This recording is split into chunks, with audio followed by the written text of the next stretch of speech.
Alors les chiffres évoqués sur le continent sont-ils fiables? Tous les pays connaissent-ils vraiment leur nombre de cas et leur nombre de décès? Nous sommes en ligne avec le professeur Jaap Boom à Yaoundé. Bonsoir. Bonsoir. Bonsoir, vous êtes le représentant pour l'Afrique d'Épicentre, la branche recherche épidémiologique de l'ONG Médecins sans frontières. Alors, on approche, on le disait, du million de cas sur le continent. Est-ce que c'est un chiffre qui correspond à vos observations ou bien est-ce qu'à votre avis, on a déjà dépassé cette barre symbolique?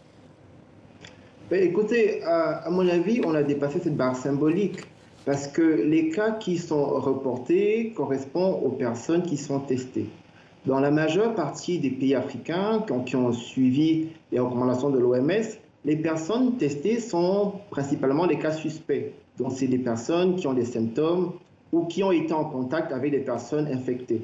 Or, on a vu que dans beaucoup de pays africains, le nombre de personnes qu'on appelle asymptomatiques, donc sans symptômes, pouvait aller jusqu'à 40-50% des personnes ayant le virus. Donc, ça veut dire qu'une grosse partie de ces personnes n'ont pas été captées par le système. Deuxièmement, les capacités de tests ne sont pas les mêmes. En Afrique du Sud, on peut faire près de 5000 tests par jour, alors qu'au Mali, on est plutôt autour de 200 tests par jour. Donc l'un comme l'autre va faire qu'on a une sous-estimation du nombre de cas. Est-ce qu'on a une estimation un petit peu plus fine, un peu plus précise du nombre de cas réels sur le continent? On a commencé, il y a des pays comme le Malawi, comme le Cameroun également, et d'autres qui ont fait ce qu'on appelle, qui ont commencé à faire des enquêtes de séroprévalence, qui nous disent en fait quelles sont les personnes vers lesquelles on va retrouver des anticorps montrant qu'ils ont été exposés.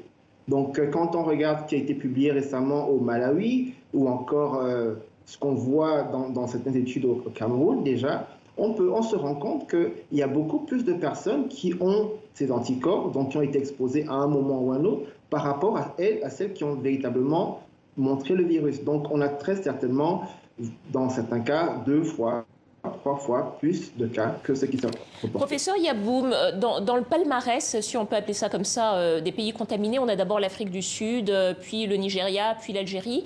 Est-ce qu'au moins l'ordre des pays les plus contaminés, à défaut des chiffres, est-ce que cet ordre-là est fiable? Cet ordre serait plutôt fiable quand on regarde les capacités de ces pays. L'Afrique du Sud, le Nigeria qui, comme le Cameroun également, est rentré dans une stratégie de tests rapides, de tests GeneXpert, une stratégie qui est véritablement adaptée à leur contexte. Donc à ce moment-là, on peut penser que les capacités étant quasiment similaires, on va avoir des chiffres qui seront plus proches de la réalité. Alors, sur le nombre de décès, on en est à 20 000, on a dépassé la barre des 20 000. Est-ce qu'au moins là-dessus, on peut dire avec certitude que la crise sanitaire annoncée, qu'on avait annoncée pour l'Afrique, n'a pas eu lieu et qu'aujourd'hui, le nombre de décès finalement reste limité? Oui, premièrement, pourquoi est-ce qu'elle aurait dû avoir lieu? Je pense que l'hécatombe n'a pas eu lieu. On est parti sur des prédictions, sur des modèles mathématiques qui s'appuyaient sur les données qui étaient disponibles à l'époque, venant de Chine ou d'Europe, où on voyait une population plutôt âgée, plutôt qui décédait. Or, en Afrique, les cas confirmés, en RDC, au Cameroun par exemple, la moyenne d'âge est de 38 ans. Donc déjà, on n'avait pas la même cible en termes de population qui est décédée. Et maintenant, sur le terrain, qu'est-ce qu'on voit effectivement? C'est qu'on n'a pas le nombre de morts qui est attendu. Et si on avait beaucoup plus, on le saurait. Au Cameroun, on va bientôt atteindre les 400 décès. Et je ne pense pas qu'il y en ait drastiquement plus. Est-ce que ça veut dire, professeur Boom, que la probabilité que la Covid soit davantage une crise économique, une crise sanitaire réellement en Afrique est réelle? Oui, tout à fait. Il y a une crise économique, mais j'ai envie de dire que pour le côté sanitaire, ce serait davantage une opportunité.